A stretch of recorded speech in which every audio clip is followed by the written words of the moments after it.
ನಮಸ್ಕಾರ ಸ್ನೇಹಿತರೆ, ನಾಡು ನುಡಿ ಲೈವ್ ಯೂಟ್ಯೂಬ್ ಚಾನೆಲ್ಗೆ ನಿಮಗೆಲ್ಲ ಆತ್ಮೀಯವಾದ ಸ್ವಾಗತ.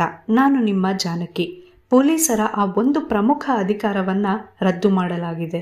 ಜನರು ಇನ್ಮುಂದೆ ನಿಶ್ಚಿಂತೆಯಿಂದ ಇರಬಹುದು.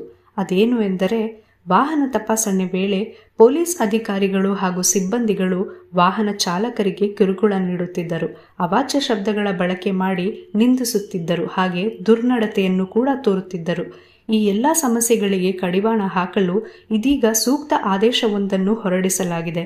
ನಮ್ಮ ರಾಜ್ಯ ಪೊಲೀಸ್ ಇಲಾಖೆಯು ಶಿಸ್ತಿನ ಇಲಾಖೆಯಾಗಿದ್ದು, ಕೆಲವು ಅಧಿಕಾರಿಗಳು ಹಾಗೂ ಸಿಬ್ಬಂದಿಗಳ ದುರ್ನಡತೆಯಿಂದ ಮತ್ತು ಅಧಿಕಾರದ ದುರ್ಬಳಕೆಯಿಂದ ಸಂಪೂರ್ಣ ಪೊಲೀಸ್ ಇಲಾಖೆಯ ಗೌರವಕ್ಕೆ ಧಕ್ಕೆ ಉಂಟಾಗುತ್ತಿದೆ. ಇಂಥ ಘಟನೆಗಳು ನಿರಂತರವಾಗಿ ನಡೆಯುತ್ತಿರುವುದು ಸಾಮಾಜಿಕ ಜಾಲತಾಣಗಳಲ್ಲಿ ಮತ್ತು ಮಾಧ್ಯಮಗಳಲ್ಲಿ ವರದಿಯಾಗುತ್ತಲೇ ಇದೆ.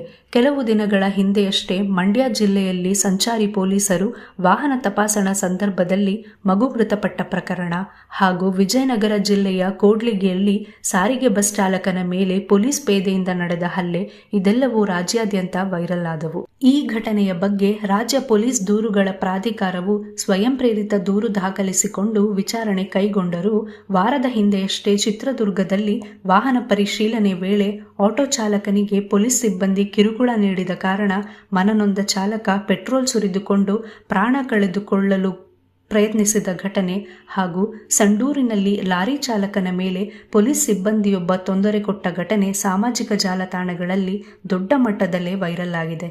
ಇಂತಹ ಪ್ರಕರಣಗಳು ದಿನನಿತ್ಯ ಮರುಕಳಿಸುತ್ತಿರುವುದು ರಾಜ್ಯ ಪೊಲೀಸ್ ಇಲಾಖೆಗೆ ಅಪಕೀರ್ತಿ ತರುವುದು ಮಾತ್ರವಲ್ಲದೆ ಇದೊಂದು ಜನವಿರೋಧಿ ಇಲಾಖೆ ಎನ್ನುವಂತೆ ಸಾರ್ವಜನಿಕ ವಲಯದಲ್ಲಿ ಬಿಂಬಿತವಾಗುತ್ತಿದೆ.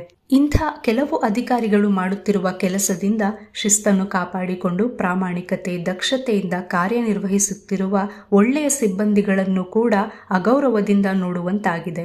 ಆದ್ದರಿಂದ ವಾಹನ ತಪಾಸಣೆ ಸಂದರ್ಭದಲ್ಲಿ ಸಾರ್ವಜನಿಕ ಜೀವನದಲ್ಲಿ ವಾಹನ ಚಾಲನೆ ಮಾಡುವ ಎಲ್ಲ ರೀತಿಯ ವಾಹನ ಚಾಲಕರುಗಳೊಂದಿಗೆ ಗೌರವದಿಂದ ವರ್ತಿಸಬೇಕು ಎನ್ನುವ ಹೊಸ ಆದೇಶವನ್ನು ಜಾರಿಗೆ ತರಲಾಗಿದ್ದು, ಪೊಲೀಸರು ಈ ಒಂದು ನಿಯಮವನ್ನು ಕಟ್ಟುನಿಟ್ಟಾಗಿ ಪಾಲಿಸಬೇಕಿದೆ.